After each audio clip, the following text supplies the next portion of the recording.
Good morning and welcome to Autism Live. I'm Shannon Penrod and excited to be here with you this morning because we're going to be talking about the thing that I need the most help with, which is stress-free mornings. Just keeping it real that I am not an expert in this subject. I'm the person who's doing the most research on it because I'm the person who needs it the most. So there we go. But thrilled to be here with you guys this morning. As I said, I'm Shannon Penrod. Good morning, Michelle. I identify as a proud pony. That's a parent of a neurodiverse individual. And that's something that I take very seriously, that my goal in life always, first, last, and center is to be a good ally for my son and for other people who are on the autism spectrum. This show, our entire show, in fact, everything here on the Autism Network, our mission is to provide information and inspiration, and that is to that larger autism community, which starts, of course, with individuals who are themselves on the spectrum, but then it also includes everyone who loves them. That's a very important distinction for me because I feel like if somebody posted this the other day on Facebook, I'd love to remember who it was so I could credit them. They said, if you want to support people on the autism spectrum, then you have to also support the people who love them. That only makes sense because in supporting those people, then you're doing more to help those individuals on the autism spectrum. That's our contention. That's what we try to do here on a daily basis. Parker says, will these tips help the adult population like a 21-year-old who just aged out of the system? I hope so, Parker. And I want you to tell me if you think that it will as well. Because here's what I want to say is that these are things that I have had to come up with because they're to help me, because I am an adult who struggles with some executive function stuff. And it's funny, somebody wrote in the other day and when we had Lois Letchfield on, and they said, you know, what about teaching executive function skills to teenagers and adults? What do we do about that? And I had mentioned that one of my favorite books is by Dr. Adele Nadowski. And this morning, as I was running to get here on time and late and didn't have all my crap together and I don't like my outfit and I didn't have time to put my makeup on properly, I have no eyebrows on right now. Like, how could that have happened? And I was thinking exactly about Dr. Nadowski and what she would have to say about my presentation and what she would have to say about my morning. Because she is really the person who talked to me the most about executive functions and how to teach executive functions. And it was at a time when my son was entering his teenage years. And the thing that was fascinating about it to me was that I was learning as much for me as I was for him, because nobody gave me these skills. Nobody talked about this in high school. I had one teacher in college who talked about how to get yourself ready in the morning, and I thought she was ridiculous. I was like, how is this even a part of this class? And now I use what she taught me more than probably everything else that she taught me. Isn't that ironic? Parker says, I'm 25, but my friend's brother had some issues with aging out of school. Luckily, her sister married a SPED teacher in the next county over. Isn't that fortunate? That's a very fortunate thing, Parker. But I think that executive function skills, which the way Dr. Nadowski explained executive function skills to me, she said, you know, wherever you are right now, you know, you're someplace and you got there somehow and you're either prepared or you're unprepared. She said, I like to take the example of you're going to a conference. And so, you know, you have to make your reservation ahead of time. You have to put gas in your car. You have to have all the materials that you're taking to the conference with you. You have to have paid your registration to go to the conference. Then you need to get to the conference. That might mean taking a car or a plane or whatever, and you have to have your tickets for that.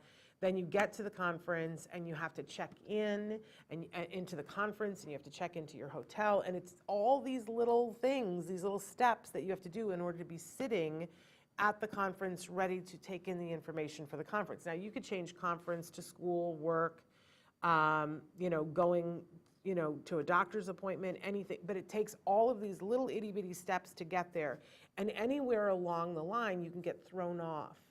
And then, you know, like, let's say you got everything in order and the phone rings and you need to be in the car by 9:12 to be someplace, right? But the phone rings and you answer the phone.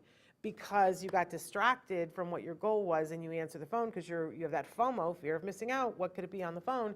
So you answer the phone instead of getting in the car. And you think to yourself, well, I can start the call and get in the car, but that takes 2 minutes, and then something else takes 2 minutes, and suddenly you're late now.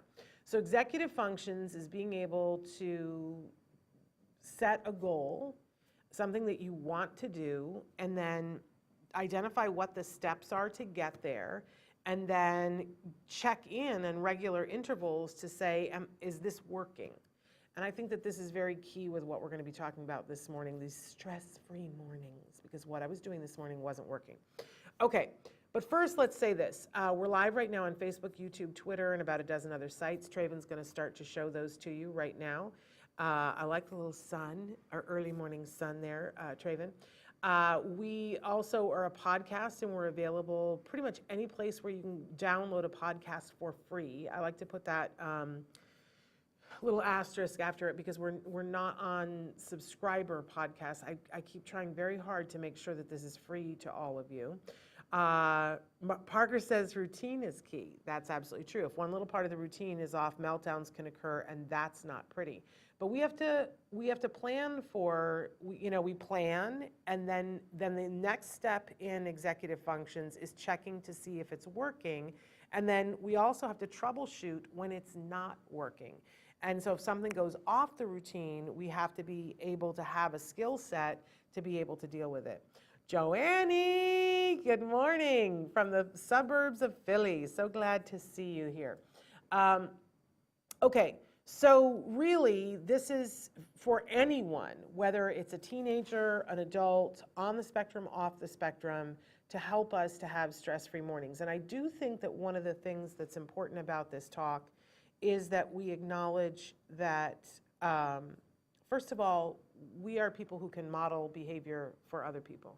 So that's super important, but that everything isn't going to always work. And I'll use today as an example.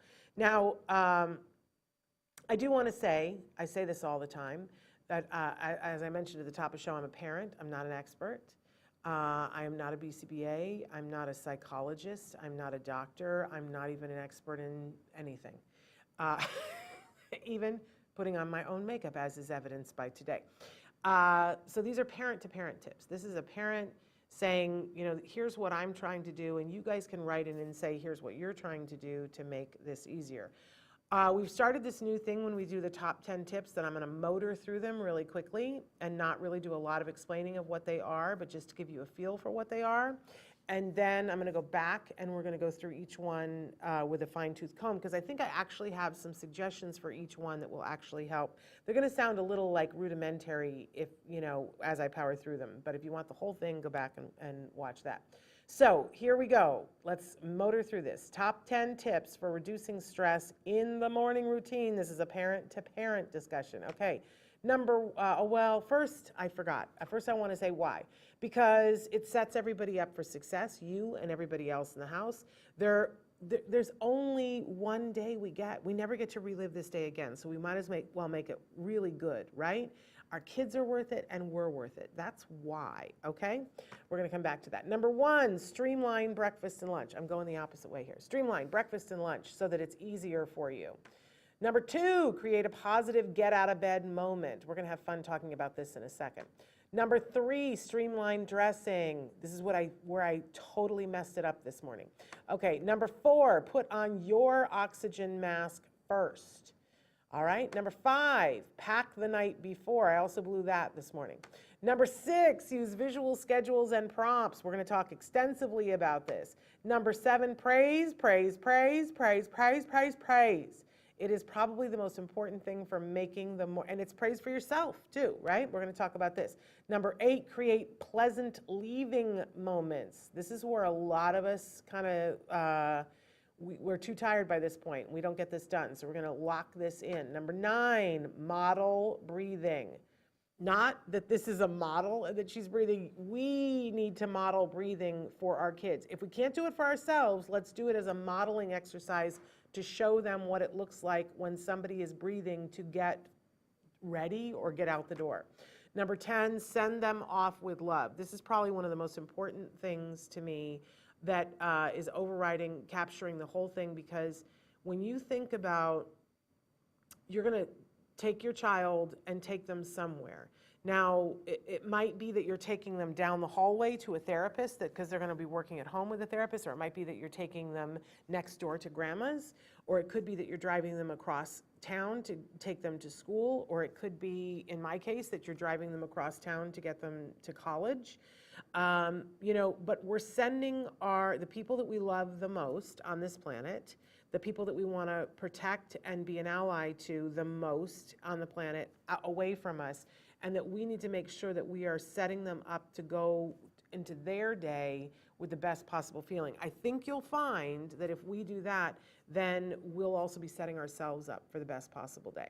So, okay, those are the 10. That's what we're going to be talking about. Let's go back to the beginning. You ready? And Traven, are you going to do it for me, or do you want me to arrow back? He did it. Look at that. Okay, let's go back to this why. You know what?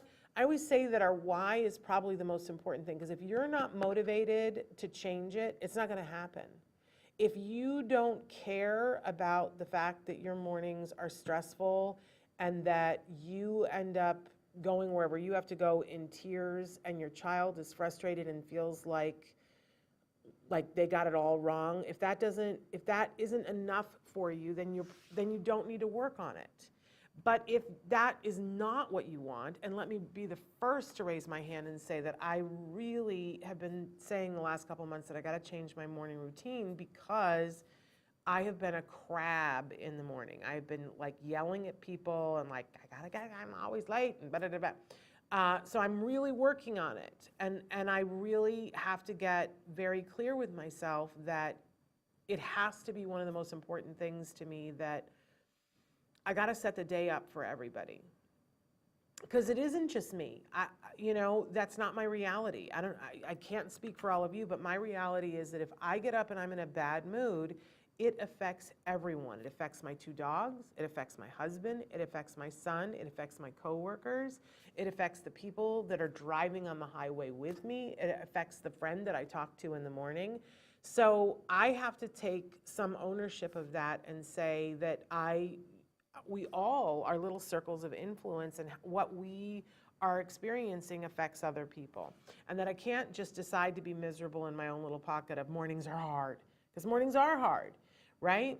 But these are the only days that we get. You know what one of my favorite movies on the face of the planet is? It's the movie About Time. If you have not watched this movie, it's an older movie. It's probably at least 10, 12 years old. But it's a great movie. And it's a movie about what it means to go through a day and how we might go through a day. And every day that I think about that movie, my life is better. So watch that movie. I used to give it as Christmas gifts when DVDs were still a thing, but I'm sure there's a place that you can watch it or rent it or whatever. It's a great movie. But it really brings home the message that a day is a thing, and you don't get to do it over again. But if you could go back and do a day over again and not have all the stress, how much more you would enjoy all the little things that there are to enjoy. And the reality is we don't have that option, but we can choose that option anytime we want. That there are always things that we can get upset about or get stressed about. They're always there, but we can also choose other things as well, like gratitude. We can choose to be grateful for the fact that we are who we are, and that we have our kids, and that our kids are amazing, and that it's not always easy, but that, we have this privilege that we get to be with our kids, and it's not all bad. And you might be facing some really bad things right now, but I bet if you stop for a couple of minutes, you could find something to be grateful for. Like, even if it's the fact that your kids aren't missing, right? That right now your kids are safe. Whew, right? Doesn't that just put it all in perspective? So if these are the only days that we get, then why not make them happier? And what happens in the morning kind of colors the day. So, and the truth is that our kids are absolutely worth it, and that we are absolutely worth it. It's gonna feel weird in the beginning when I start to talk about some of these things. Years ago, before I had a child, one of the things that I did, because I was the the responsible person who wasn't married and didn't have kids. So a lot of times people would ask me to watch their kids. Listen, I had, at one point, I think I counted, and if there had been some sort of natural disaster, there were all these people who had asked me, if anything happens to us, will you take our kids? And if anything had happened, I think there were 32 kids that had paperwork that I was the person who would have the kids. Those kids are all grown now. It didn't happen, thank God. For them and their parents and everything. I would have thoroughly enjoyed being with all of them, and I said yes because I wanted all of them. But there was one time that a friend had a friend who was leaving town. Her and her husband were going away for a conference that she really wanted to go with him, and they had kids that they had a baby who was probably a year and a half, 2 years old, and they had a girl who was 11, and I think the boy was like 9, right? And they're all out of college. This is how long ago this was. But mom kind of went through, I was going to be with them for 4 days. And she only knew me through the friends, so what a leap of faith for her, right? But she was like, okay, so here's the deal. For my daughter, you know, you have to get her clothes ready the night before school. And I was like, really? Really? That seems so, I don't know, boring. And now I totally get it. Now I totally get it. I was like, oh, okay. All right, well, you know, I can do that, but I just don't see why. And I was like, what will happen if we don't have the clothes ready? Now I know. And it's not pretty. Why would you put somebody through that? So it's one of the things on our list. Because, excuse me, it's worth it to set yourself up for success. And it's not the same for everyone.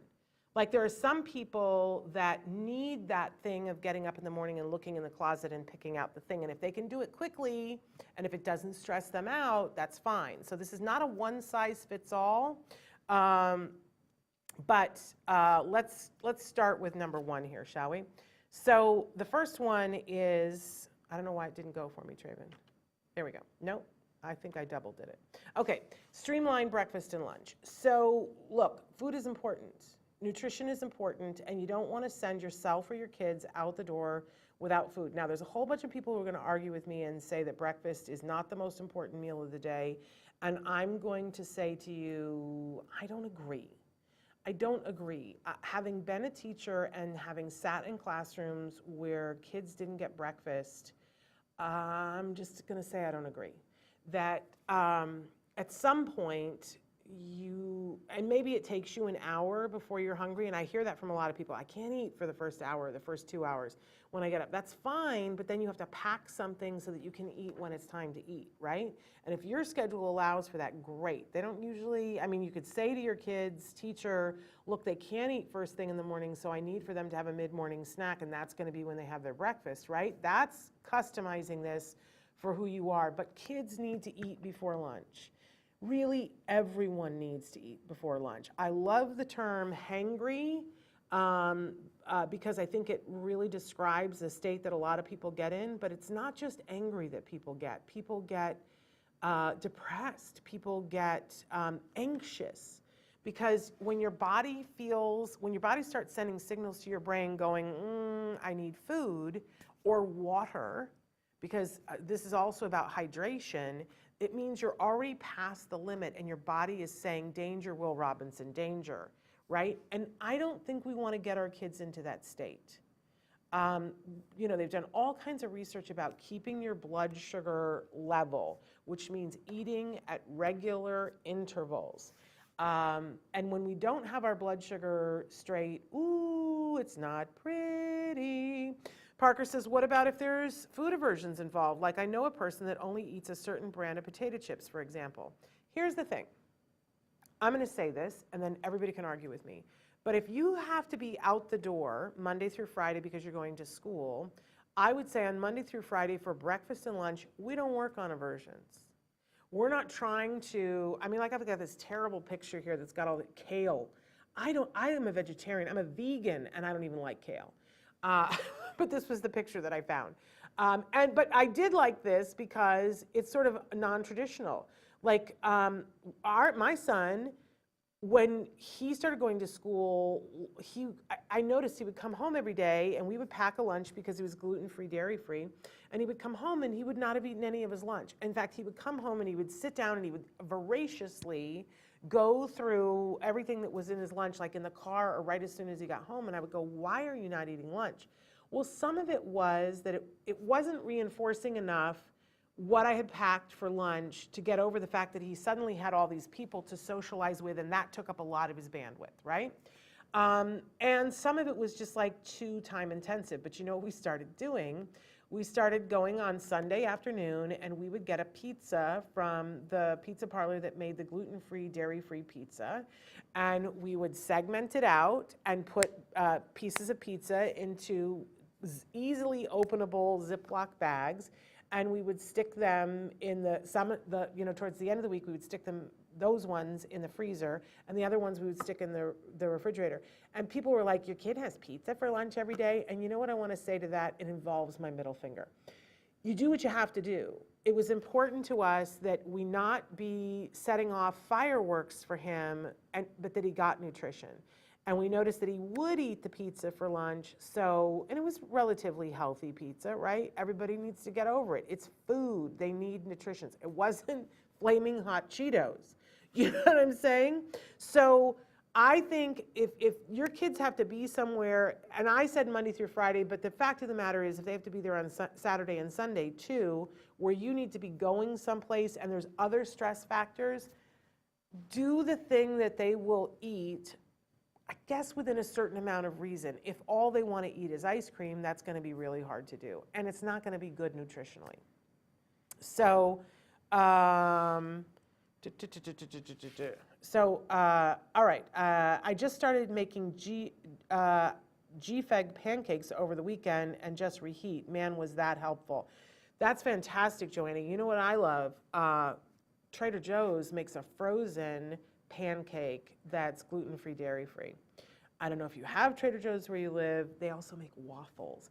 But there's a bunch of different brands of waffles that are GFCF, and you can stick them in the microwave for 10 seconds, or you can put them in the toaster oven, and they're good to go. I even for a little while was making a breakfast sandwich with the Vans waffles. And they make them in different flavors too. You have to be careful and read the box because Vans makes several different kinds of waffles. Only some are GF, so you have to kind of look out for that. But yes, this is what I mean about streamline it. I love somewhere, I'll have to ask Traven to see if he can find it. We have a What's Left with Lisa Ackerman, where she used to make these egg cups, and we have a whole recipe for it that you can learn. But she basically took muffin pans, and as I recall, I feel like she put a little bit of shredded potato in the bottom, so it was like a hash brown on the bottom, and then an egg mixture that had a little bit of Daya cheese in it and a little bit of vegetables, and then she would bake it in the oven and pop them out and freeze them and take them on the go. We love right now, we got them at Costco. Bob's makes these little itty bitty muffins that are GFCF that are fantastic, and you don't have to freeze them, and they're teeny tiny, but I can throw 2 of them at him and I know he's got something. Do you know what I mean? And he knows that he really does most of this himself now. I have to be honest about that. But if he's in a rush and he's a little bit behind, I can throw those at him or he can grab them and he's got something for later on. We also used to love the little Lara bars. There are some of them. Most of them are GFCF, but a lot of them have almonds, and my son couldn't have almonds, so we really loved, there was one called the cashew cookie that I still have some of those in the little thing in my car just in case, right? So streamline that. I have a friend that every Sunday night, she, her kids aren't GFCF, but she and her daughters, they have this thing that's like it's a container, a plastic container that has a lid on it, and they sit and they make their sandwiches and line them up in the thing so that all they have to do is pull them out and stick them in the sandwich bag. I think it's just as easy to stick them in sandwich bags. And by the way, there are lots of different kinds of sandwich bags if you don't love the plastic ones. We used to get these little wax paper bags that were super for packing things in. Yes, May, I agree, they need to eat something. Okay, I'm reading here. I hear you, Shannon. My daughter loves mac and cheese. Perfect in the thermos. She expects it every day for lunch. And we went through that phase where my son really wanted a hot lunch. And so, you know what I did? I helped myself. This is how I streamlined. the breakfast was that we had the little squat thermoses that were the wide mouth, and I got myself 2. And I got myself one of those wide mouth funnels that's for canning. You can find it in the canning section of, like, if you go to Walmart, or Target even has that stuff now. It's a little red thing, but it's basically a funnel, and it goes right on the top of the wide mouth thing so that when you pour stuff in, you don't get it everywhere. And it's faster, right? But so we would always have one, because if I didn't remember to unpack his lunch and clean the one out, then I would always have a new one for the day. Made my life so much easier, and you know, it was great. So yes, May, they need to eat something. Jessica says, thank you for all you do. You're a blessing to me as a single mom of 2 boys, 1 high-functioning autistic. Good for you, Jessica. I'm so glad you're here. So streamline this breakfast and lunch thing, because if you're having to do a lot in the morning, this is a place where if you can finesse it, you can make your life easier. Now, it might be that you're still cooking the mac and cheese, but like I said, having 2 thermoses was what helped me. Ask yourself the question, what would make this easier? And that's really what you want to do about all these things. What would make this easier? And the breakfast and the lunch thing is a place where a lot of us get hung up. What I do for myself now at work, Traven will tell you that once every couple of weeks, I leave on my lunch break and I go to the store and I buy groceries for here so that I have stuff for lunch. Because if I am having to pack my lunch before I leave, I will get here at 11:15 after the show is over, which is not going to work, right? So how do we help ourselves? Ask yourself, what would make this easier? Okay, let's move on to number 2 here. Create a positive get out of bed moment. Oh, this one's a hard one, right? Because a lot of times our kids, think about it. Our beds are this safe, warm place, especially this time of year. I don't want to get out of bed. I'd rather burrow into the covers and stay there. And sometimes that's why I'm late this time of year, because I haven't given myself something to get up for. And I think with our kiddos, it's really important that we create some sort of a positive get out of bed moment, not yelling at them. That's, it's a way to get people out of bed, but it really sets up the day for tears and meltdowns, them and for you, right? So ask yourself, what could you do to make it fun to get out of bed? It could be that, I know some people who, when your kids are smaller, that you pick your kid up and you hug them and you rub their back and you sing a little song and you dance around and you go, hey, let's go turn on a cartoon, whatever. But then when it gets time to go to school, first of all, you can't pick them up anymore. It's, and they get like, I don't want to be touched. And you turn on the cartoons and you can't get the cartoons off, right? So it's important to start another new routine. Now, for older kids, it could be as simple as that an alarm goes off and plays a song that they like, that's fun for them, or maybe the song changes. Maybe there's a playlist of things that help them to start to come awake. Maybe there's a song that you guys sing together. I don't know. Maybe there's something that they get to do in the morning that is, is the thing that they love to do the most. If they have something that they perseverate on, as long as it's something that's only a couple of minutes long. But take the time and ask yourself, what would make it fun for them to get out of bed? What would be the exciting? Now, some people jump out of bed and are excited to be moving. I'm not related to those people. I don't know them, but good for them. And if you already have that, then you can skip this one and go on to something else. Jessica says, I make sure to feed my oldest at home before school. He has taken his medication and has an issue with throwing up. They send him home for 2 days when he vomits and he isn't sick. Oh, geez. Okay, so when he takes the medication and he doesn't have food, he throws up? I'm not sure that I understand. And she says he's so good in the morning. I'm so glad. And he's my alarm clock most days. Boy, those are the good times when your kids are waking you up, right? But you might find that that'll shift a little. I don't know how old he is, but when hormones kick in and then suddenly it is that teenage thing where they like their bed more than any other place. But I don't know. I would have a conversation with the school and get a nurse to sign off on the fact that the medicine might be what's making him throw up and that they can't make him stay home for 2 days if he throws up. If he doesn't have a fever Like, I think that's some paperwork you might need to do, but they can't, that's discriminatory. You know, have the doctor write something, talk to the school nurse. They're afraid he's contagious, right? But if he doesn't have a fever, and if this is a normal thing, I think there just might be some paperwork on it, is my feeling, but let us know what happens with that. Okay, let's go on. So I'm really counting on you guys to figure this out, but if you have the task, okay, how can I possibly make this positive in the morning? I know that you guys will, knowing you and your kids, you will be able to figure something out that will be positive. Number 3 is the streamlined dressing. Okay, and as I said, this is where I really got it wrong this morning. It's easier when your kids have a uniform. Now, the uniform doesn't have to be a school-approved uniform, but there needs to be some kind of a uniform that even, you know, if it's, okay, they're gonna wear pants and they're gonna wear a shirt, right? That we come up with, like I think about my son's high school, and they were like, well, you can wear khaki pants, and if you wear khaki pants, here are the 3 color shirts that you can wear with the khaki pants, or you can wear the black pants, and here are the 3 colored shirts you can wear with the black pants, right? So there was room for you to, like, you know, create it the way you wanted to create it, but there were specific guidelines. And you know what? That helped us. That helped us a lot. Because it helped me in doing the laundry. It helped my son in doing the laundry, as if he did that a lot. But it also, you know, it's great to have freedom of choice. It's really great to have freedom of choice. But when you're in a hurry, choice takes time. And I'm not saying do this always, but especially for places that you have to be in a hurry, have a uniform.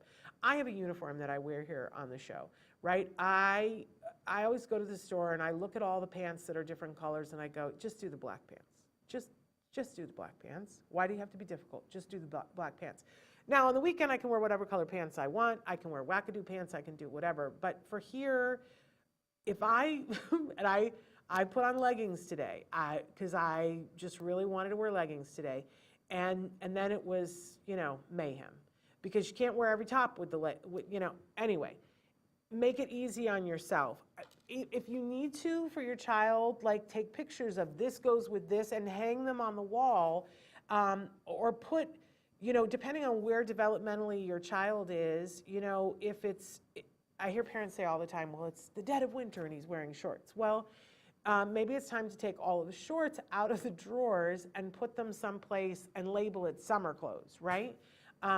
Or you put, you know, what I did was I put shorts in the bottom drawer and shorts and sweatpants in the bottom drawer, and I put pants in the second drawer, or we hung up pants, right? And we said, here are the rules that during school, these are the clothing that you wear, right?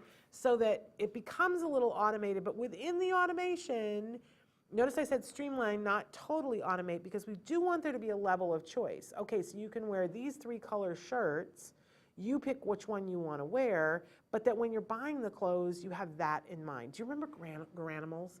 Oh, man, I wish they had a Granimals for adults, right? Because at Granimals, it was like you pick, they had little tags for kids' clothes, and it was like, so this one has a lion on it. So the shirt is a lion. It'll go with any of the pants that have lions on them.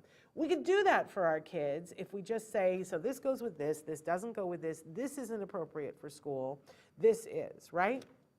Streamline it. Put it all in one place. School clothes are here. Play clothes are here. Weekend clothes are here, right? So that it makes it easier. You know what you're doing, they know what we're doing. And it'll make it easier when you go to buy clothes too, because you'll know what you're out of. Jessica says, it's not the medication. I stopped him from eating the school breakfast. I think it's his anxiety at the time. Since stopping the breakfast at school and feeding him before he leaves, it's helped a lot. That's great, Jessica. Michelle says, very helpful tips. Thank you. The other Michelle says, my girl looks like a box of crayons every day. That's how she rolls. And you know what? I love that. Like, you know, but if she is able to go, I want to put these clothes on and I'm going to put them on, I'm going to feel good about that, leave that alone. Like, I don't think, but it's when kids are like, I don't know what to wear. That's when we got to streamline it. If it's taking them more than 2 minutes in the morning to pick out what they want to wear, then it's time to say, okay, if you want to be a fashionista, then we got to pick it out the night before. And you can get, this is the old closet designer in me, they have these telescoping rods that you can put either on the top of a door or next to a closet, and it pushes in or you pull it out, and you can hang up tomorrow's outfit right there. Yes, you're welcome. Right? But if it's taking more than 2 minutes in the morning to pick out the outfit, it either has to get totally streamlined or it happens the night before, so that we take it off the morning plate. It can be the ritual before we go to bed at night, which actually helps us to go to sleep. Jessica says, I called the pediatrician and got no response, so the nurse knows it has always been an issue. He has issues seeing certain foods. And don't be sorry for all the comments. Oh my goodness, we love the comments. Never apologize for that. Have you thought about doing systematic desensitization for the seeing certain foods? Because this is a very common thing in the autism community, right? That certain foods, even the visual of them, will make our kids sick. And it's not a great way to go through life. And we've seen many, many times that they take those kids and they start very slowly and take them through a desensitization for those foods and get them to the point where they can eat them, not only just see them. It's a very slow process, but you might as well start, right? Because, you know, that's no way to live. There was one little boy that we did a series on that if he saw a banana, he would scream and cry and be traumatized, and like just the thought of eating a banana, and he would like start to gag, right? He eats bananas all the time now. So yeah, did it take like 1.5 years? You betcha. But by that time he was 4, and now he can eat bananas the rest of his life if he chooses to, or he can choose not to, but he's not gonna like have a visceral reaction every time he sees a banana, because that's a hard way to go through life. Okay, I think we got the streamlined dressing here. Number 4, put on your oxygen mask first. You know what this means, right? That so often we'll put everybody else's needs first, and a lot of times when we're trying to get out the door, we get up and I don't know, it's like an illness. We get up and we go, all right, I'm gonna take care of the dogs first. I'm gonna take care of, you know, my child. I'm gonna get him out of bed. I'm gonna get him dressed. I'm gonna do this, I'm gonna do that. And then suddenly it's 5 minutes past the time that you were supposed to go, and you are standing there in your nightgown and your slippers with your hair and your makeup nowhere, right? I'm gonna tell you that what the smartest women on the planet have told me is that if you need to be someplace and you need to be ready, get up and do your stuff first. That you will be better suited to be, because then you can give your kiddos your undivided attention and not feel all this rush. It's hard. I have a harder time with this than anything else. But I know that when I do it, it actually works. We had friends over the other night, we were talking about, there's a legendary argument that my husband and I had, because it used to be when my son was in treatment intensively that every 2 weeks we would have a clinic where we had to be at the clinic, which was, you know, significantly far from where we lived and in rush hour traffic. We had to be there by 9 o'clock. So we were gonna be in massive rush hour, and I had to have this box with all of his programs in, because it was before the iPads and all of that. I had to have a bag with a change of clothes for him, because we were working on potty training in the beginning, and all of the snacks that he would need, because the clinic was gonna take us, you know, basically up to lunch. And all this stuff that I had to have ready, plus I had to be ready and presentable. And it was horrible. It was horrible. Every single time that we would have to go to clinic, it was horrible. And there was one day in particular when my husband asked me just an innocent question. He was like, hey, how many miles away is this town? And I erupted on him and I was like, do you not see how hard this is for me? And he was like, yeah, I don't understand. Like, you're always late. And he was standing there fully dressed, showered, ready to go. And he had, you know, rolled out of bed, took a shower, and got ready, whereas I got up 2 hours before, and I was chopping the snacks, and because I didn't know to plan it the night before, and I was packing up the thing, and packing the bag, and getting the clothes, and then I dressed my child, and then they would be standing there at the door ready, and my husband's like, you know, the car's loaded, I'm ready to go, why are you still in your pajamas? And I was like, I'm gonna kill somebody, right? Like, how do you not understand? But now I understand that what I should have done completely, like, let's have that moment right here, is I should have gotten up, taken my shower, gotten myself ready. I should have packed the snacks the night before. And then I did say that day to my husband, how about if you help me? And he was like, well, what do you need me to do? And I was like, well, you could have gotten him dressed. And he's like, but he's dressed now. The only thing that was left to be done was to get myself ready. So there was no room for him to help. If I had gotten myself ready, I could have said, now he's ready, and I could have said, okay, now we need to get our kiddo ready, and now we need to get the other stuff ready. Then there are things that are shareable. Other people can't get you ready.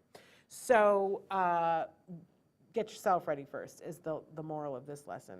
Jessica says, yes, exactly, like baby foods, fruits, a baby drinking a bottle, streamlined desensitization. Thank you. I have never even heard about this.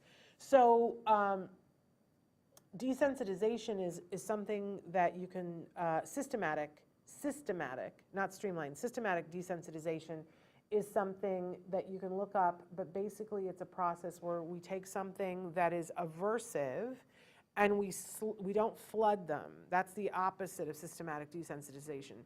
Flooding is when you force the person to be around it and basically say, have as much as hysterics you want to have and get over it. We never do that with children. On the spectrum or not off the spectrum, we just don't do flooding with children. But it's unethical, in my opinion. But systematic desensitization, however, is found to be very effective with kids and adults on the spectrum, not on the spectrum, where if something, let's say the banana, that a banana is something that somebody has an aversion to, and it literally makes them start to gag. So we would start with whatever, we put it on a continuum, 1 to 10. That, 1 is that I start to feel a little bit but I'm really okay, right? And 10 is that I'm throwing up because I saw the banana. So we would try to find something that's a 0 or a 1. Like maybe it's a stamp-sized picture of a banana and it's clear over there.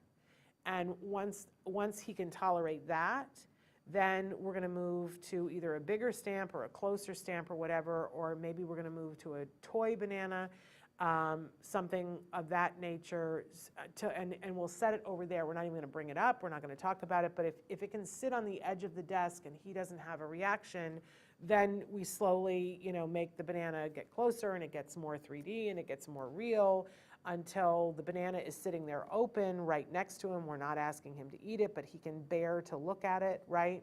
And same thing with noises.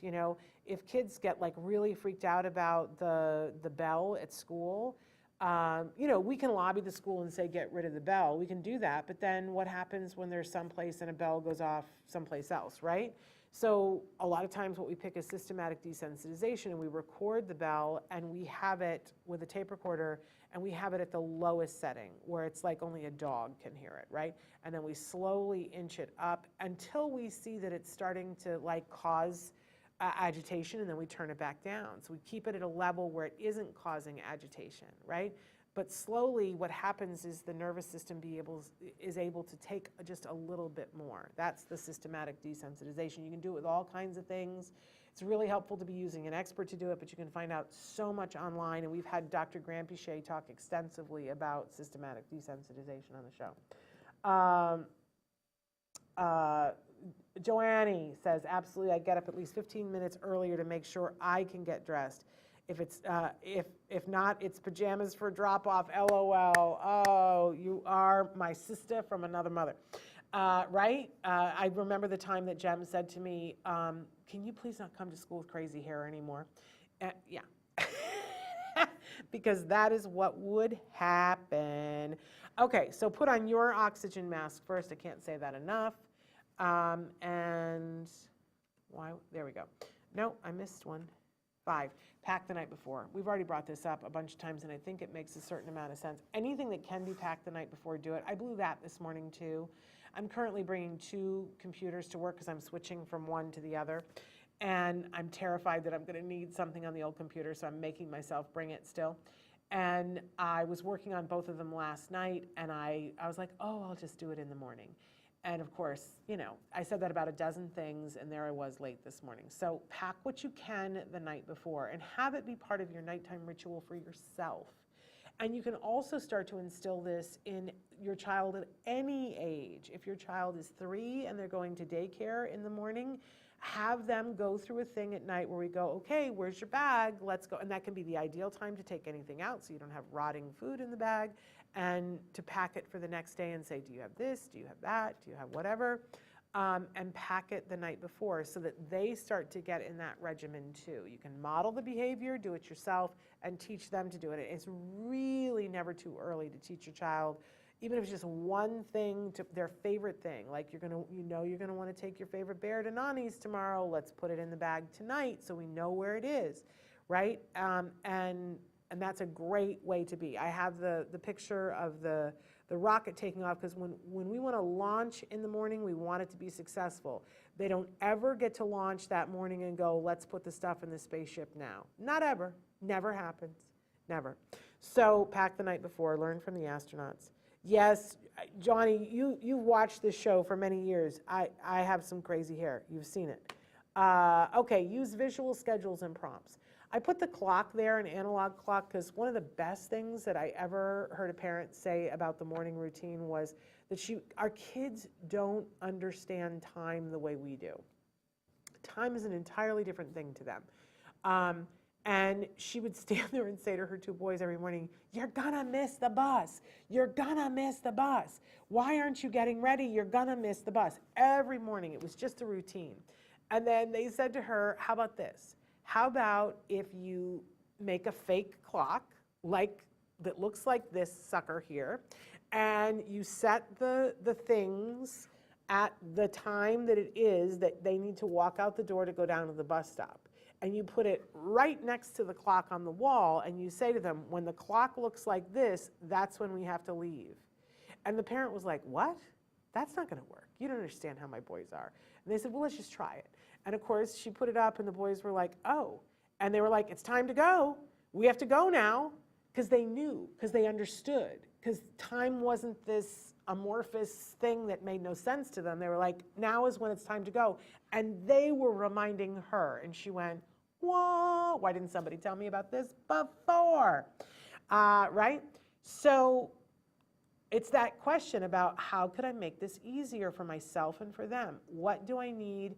Because sometimes we just get into the rut of saying, you have to leave now. We have to leave now. We're going to be late. You're going to miss the bus, right? But they don't understand what the deal is. I also love, I don't want to set things off in your house, but you have services in your house where you call a woman's name and they will say something, and you can set timers. It doesn't always have to be you. You can say, hey, blah, blah, blah. I don't want to set your things off. Hey, blah, blah, blah, blah.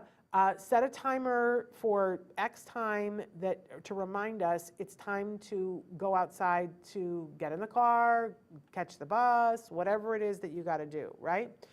But I also think that making a visual schedule for whatever the routine is, really, as you look at the morning routine and go, okay, where do we get tripped up the most? Like some people will tell me, well, it's over the toothbrushing because I'm ready to walk out the door, but they've not yet brushed their teeth. So if it's something like that, make a visual schedule. So, and the visual schedule can be like, first we get up in the morning and we eat breakfast, then we get dressed, whatever your routine is, and then we brush the teeth. And then we walk out the door, whatever it is. Or it can, if they've got the getting up and brushing their teeth, or eating breakfast and getting dressed, but they don't have the brushing their teeth, then hang in the bathroom, here are the 4 steps to brushing your teeth, and have a picture or a drawing or whatever so that it reminds them, so that they don't get distracted, right? And you're not going to need it forever, but it just is the thing about, and then practice it on the weekends so that it's streamlined, right? That they can get it and get it fast, right? Don't just sit in the, we're never going to be on time anywhere, or I'm always going to have a stressful morning. Ask yourself a question. Where are we getting tripped up, and how can I make it easier? It's that much easier. 7, this is so important. Praise, praise, praise, praise, praise, praise, praise, praise, praise. If we really want to have successful launch in the morning, then it means that every time that they do anything that can be misconstrued as positive, that we need to dump praise on them. Hey, good job getting up. I love the way you're eating your breakfast. Hey, you're doing such a good job brushing your teeth. Thank you for putting your shoes on. Whatever it is, like praise, praise, praise, praise, praise. Because remember, we want to get them out the door being happy people who are going out into the onslaught of the world, prepared. Joanny says, bedtime reminders from that woman on the thing. Yes, what a great idea, Shannon. You can do it for bedtime. You can do it for any time, but certainly in the morning you can do it. And then it's on her. And for some reason, they don't mind it when she reminds them, right? But when it comes from us, it's like, nah, nah, nah, nah, nah, nah, right? Or as the Charlie Brown thing, womp, womp, womp, womp, womp, womp. This is why the praise is so important, so that our voice does not become the womp, womp, womp, womp, womp, womp, womp. Praise, praise, praise, praise, praise, praise, praise. Number 8, we said we were going to create pleasant getting out of bed moments, but what about creating a pleasant leaving moments? Okay, I watched a documentary over the weekend. It was amazing. It's up for an Oscar for documentary. It's called Navalny. I thought it was Naval New York, and I thought it was about naval ships in New York, so I wasn't thrilled about watching it. No, but it's about a guy named Navalny, and he's a Russian politician, and I don't want to go into it too much, but it was a fascinating documentary. But apparently there is a custom in Russia that before anyone leaves to go on a journey, that they sit and there's a moment of silence.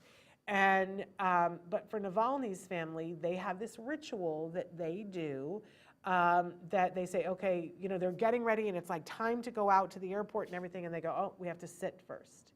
And they're explaining to the people making the documentary, we have to sit for a moment. And Navalny sits there and he says to his family, he says, okay, do you have your passport? Do you have your computer? Do you have your keys? Like, he goes down this list of things, do you have?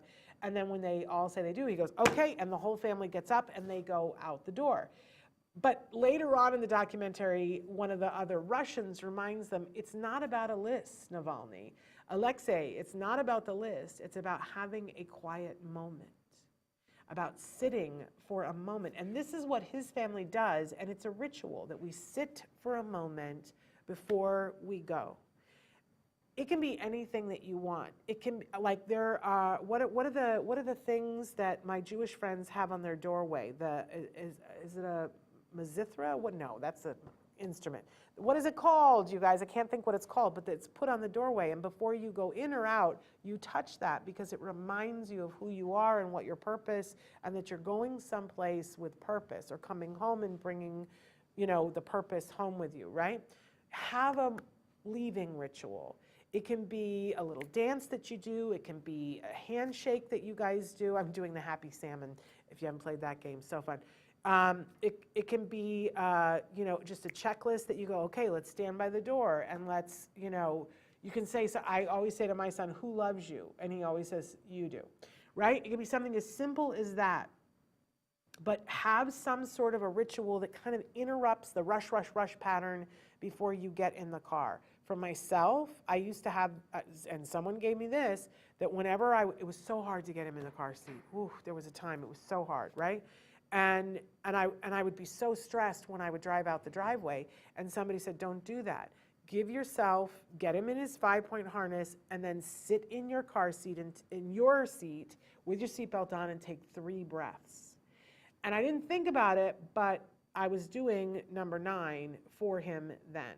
But that can be the pleasant leaving ritual, right?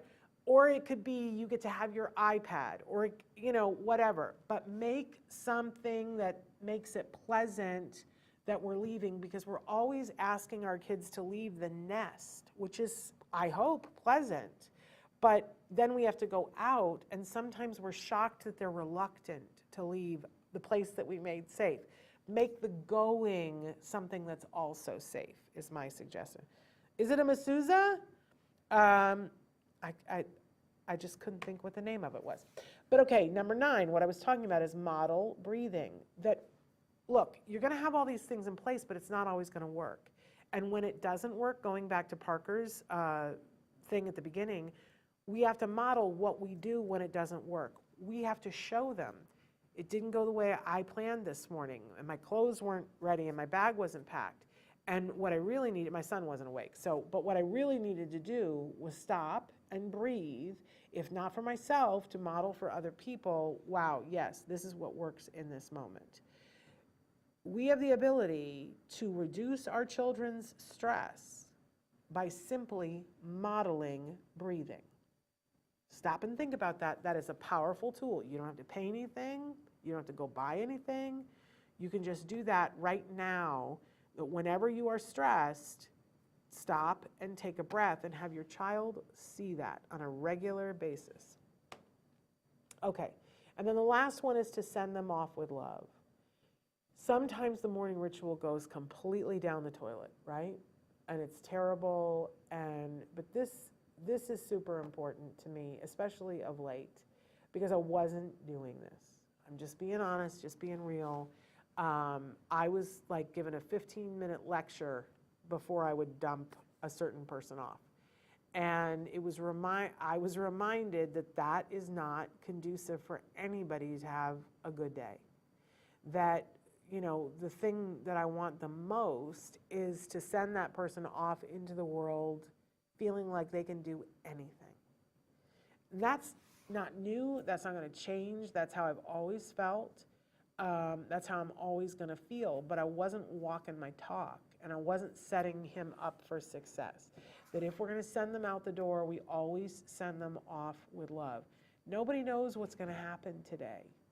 I think all the time, see, I'm getting emotional, but I think all the time about the parents of the Newtown kids. It's hard when we let go of our kids and send them someplace. And with all the things that happen in the world, it's like, it's hard. It's really, really hard. But I don't ever want to send my child off into the world, even if it's going to be a perfect day where nothing is going to go wrong. I don't want to send him off feeling anything other than loved. So no matter how bad the morning ritual has gone, no matter how late you are, even if it all goes completely down the toilet, always remember to send them off with love, knowing that they're loved, that you have said, I love you and you're amazing. Even if you're not sure if they understand, I think they do. Even if your kids are completely nonverbal and show no signs that they understand a single thing that you say, they get that. We've heard that from so many adults that later have the ability to communicate. They understand feeling, they understand when they are loved. Send them out the door with love, always. And here's the thing, I know this firsthand. When you send them off with love, you spend the rest of the day feeling like you're a good parent. When you don't send them off with love, when you send them off when you're angry or you've given a lecture or whatever, you spend the rest of the day feeling like a piece of you-know-what. So if we have a choice here, why wouldn't we always choose love? Send them out the door with love to face whatever they have to face. So interesting, that sounded great in the car, super low on my laptop. Okay, that's interesting that on certain devices our volume is not I don't know what that means. I don't know, I have no idea what that means. But anyway, Traven will check that out. So we're out of time, but I got to tell you a little bit about this week because it's super fun. Tomorrow we're going to have Dr. Doreen Granpeesheh on. We did set a topic. I can't ever remember what it is now. Tell me if you can, Traven, that we're going to be starting on. Oh, because it's in light of Valentine's Day, we're going to be talking about dating and romance and relationships on the spectrum. So you're going to want to tune in for that because you really want to start young. On these kinds of skills. So we're going to be talking about that tomorrow. Thank you, Traven. Then on Wednesday, we've got some jargon for you, but also we're going to have a guy who teaches scuba to young adults and adults on the spectrum. I can't wait to find out what that's about. Have no idea. On Thursday, we've got Let's Talk All the Things with our fabulous friend Rachel Bird. She's going to be here, and she's got a new recipe for you and a new craft for you that's going to help us all to get, with our kids, to get a little bit more organized. You're going to love it. So absolutely great. And then, of course, on Friday, Stories from the Spectrum. So that's how our week is shaping up.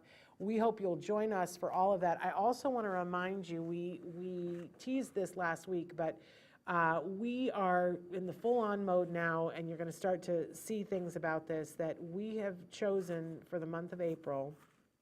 We're going to do something called the Autism Network Podcastathon.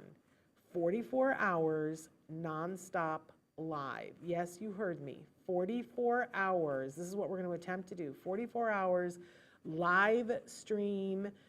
Hopefully no breaks.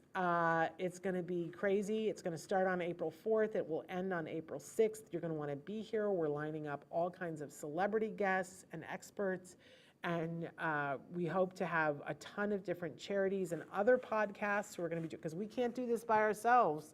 I can't be here for 44 hours. This girl needs some sleep.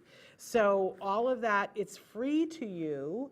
That is April 4th through the 6th. We'll start at 3 p.m. on April 4th, and it will end at approximately 11 a.m. on April 6th. Woo! We're going to do some information and inspiration.